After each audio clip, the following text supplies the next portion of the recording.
Olá, bom dia. O senador Aécio Neves pode reassumir o mandato. Por ordem judicial, ele estava afastado das atividades parlamentares e proibido de sair à noite desde o dia 26 de setembro.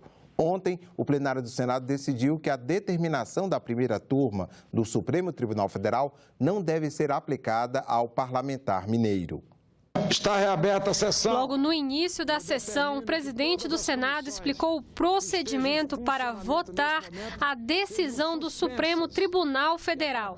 Eunice Oliveira disse que seriam necessários 41 votos, tanto para afastar quanto para manter Aécio no cargo. Caso nenhum dos votos, nem o sim e nem o não, atinja a maioria absoluta de 41, a votação será oportunamente repetida. Em seguida, a tribuna foi ocupada por senadores a favor e contra a decisão do Supremo. Nenhuma razão que indique que o senador Aécio Neves estiver no exercício do mandato possa pôr em risco a sociedade brasileira, ou muito menos atrapalhar a justiça nas suas investigações. A decisão da turma do Supremo, a partir de uma denúncia do Procurador-Geral da República, é com base nesses autos, é com base nesse material probatório, é com base em uma denúncia gravíssima. E não se trata aqui de prisão de algum senador, mas se trata aqui, concretamente, de uma medida para impedir, de uma medida para garantir o processo investigatório. Se nós não aceitarmos a decisão do Supremo, nós não estaremos suspendendo a investigação, nós não estaremos passando a mão na cabeça de ninguém, nós não estaremos tirando nenhuma capacidade de investigação de qualquer órgão investigativo desse país. O que nós temos que dizer aqui hoje é se o senador Aécio Neves agiu corretamente ao pedir 2 milhões de reais a um empresário investigado, se ele agiu corretamente ao movimentar malas de dinheiro pelo Brasil, se ele agiu licitamente ao lavar esse dinheiro em lugares que o próprio processo cita claramente. Houve um apelo para que senadores fossem ao plenário votar. É fundamental nós fazermos um apelo aqui ao senador Paulo Bauer para que ele faça um esforço a mais e venha. O senador Paulo Bauer está a caminho já. O senador João Alberto cancelou uma cirurgia e o senador Romero Jucá teve arrancada metade das tripas e está aqui firme. Por 26 votos a 44, o Senado decidiu rejeitar a decisão do Supremo Tribunal Federal e suspender as medidas cautelares contra o senador Aécio Neves. Para o PSDB, mesmo com a decisão, o senador Aécio ainda tem de prestar contas ao STF. O senador Aécio continua sob jurisdição do Supremo Tribunal Federal do nosso país e, portanto, continuará sendo investigado, tendo naturalmente o direito de sua defesa. Já a minoria vai insistir no Conselho de Ética, onde há um novo pedido de cassação do mandato do senador mineiro. É uma decisão lamentável, amplia a falta de credibilidade da política e do Congresso Nacional no Brasil, não faz justiça e mostra que as coisas continuam muito seletivas na hora de se discutir justiça no Brasil. Essa é uma posição do plenário e eu só tenho uma coisa a fazer: comunicar a decisão do plenário, que é soberana, à presidente da Suprema Corte. Em nota divulgada na noite desta terça-feira, o senador Aécio Neves diz ter recebido com serenidade a decisão do plenário do Senado Federal. De acordo com a nota, a decisão restabeleceu princípios essenciais de um Estado democrático, garantindo tanto a plenitude da representação popular como o devido processo legal, assegurando ao senador a oportunidade de apresentar sua defesa. Projetos que tratam da segurança pública estão na pauta da Comissão de Constituição e Justiça nesta quarta-feira. O presidente da CCJ, senador Edson Lobão, comenta as matérias que serão discutidas.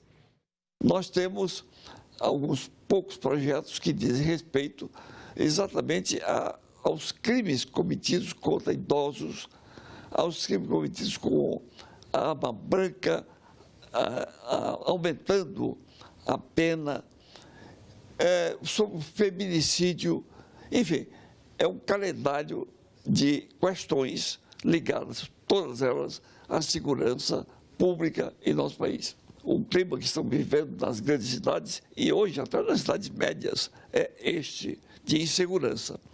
E todos nós somos responsáveis e temos que dar combate a esta insegurança. A CCJ também deve avaliar a indicação de Breno Medeiros para o cargo de ministro do Tribunal Superior do Trabalho.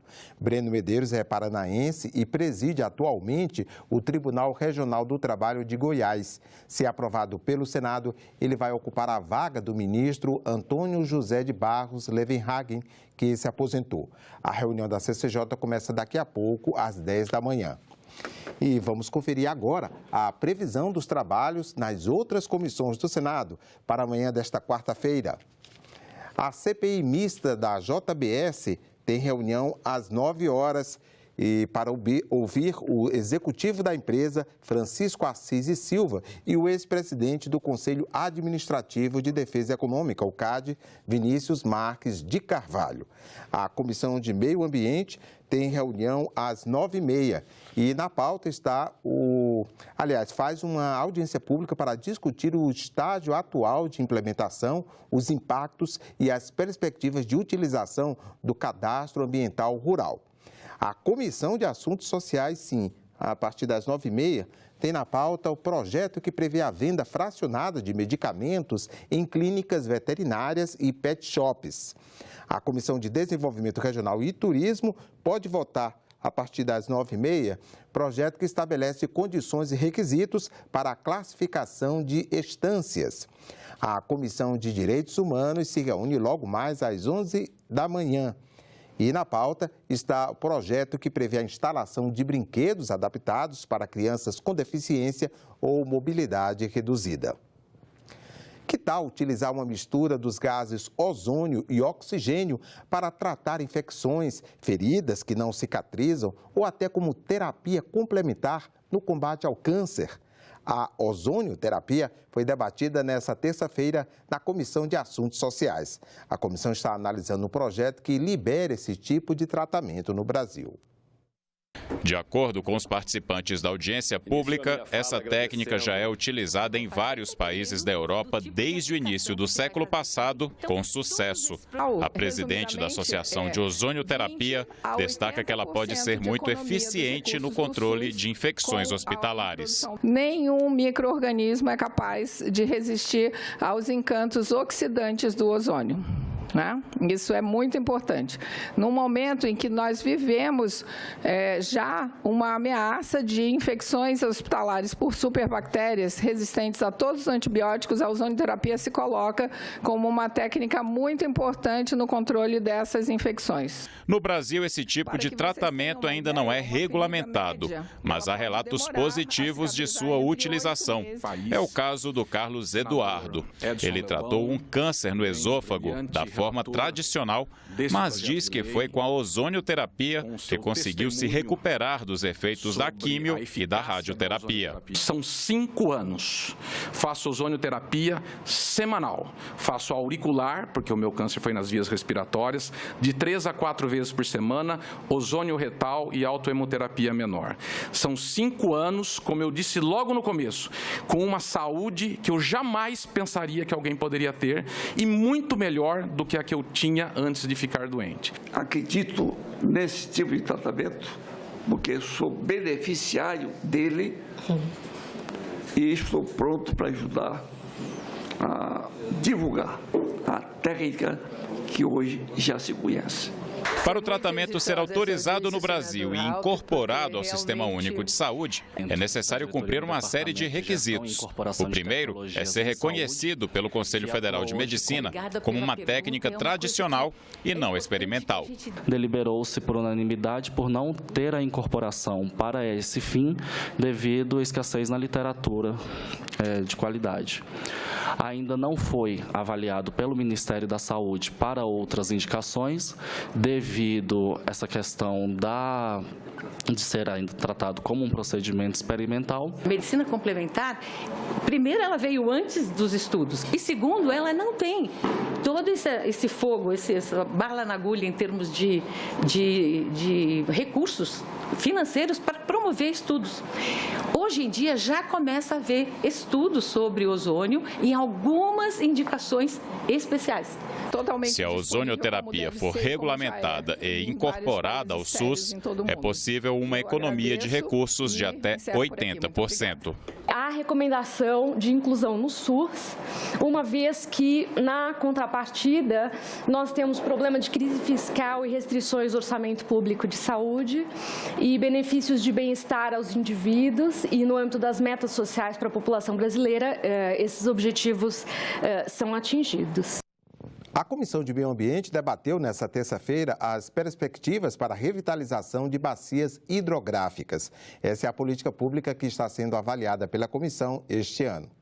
O representante do Ministério da Integração Nacional falou do programa de revitalização da Bacia do São Francisco, que tem um prazo de execução de 20 anos e atua em uma das regiões mais sensíveis do país em termos de recursos hídricos. A gente tem 5 grandes eixos estruturantes desse programa.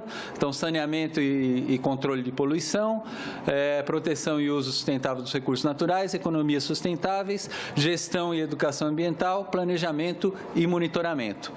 Então, ali tem alguns exemplos do que compõe cada um desses eixos. A representante do Ministério do Meio Ambiente disse que, diante da crise hídrica que vivemos, é fundamental encontrar soluções inovadoras. Ela destacou os principais desafios regionais para a revitalização de bacias hidrográficas. A gente sempre fala que não é uma crise hídrica, e sim uma crise ambiental. Então, por isso que...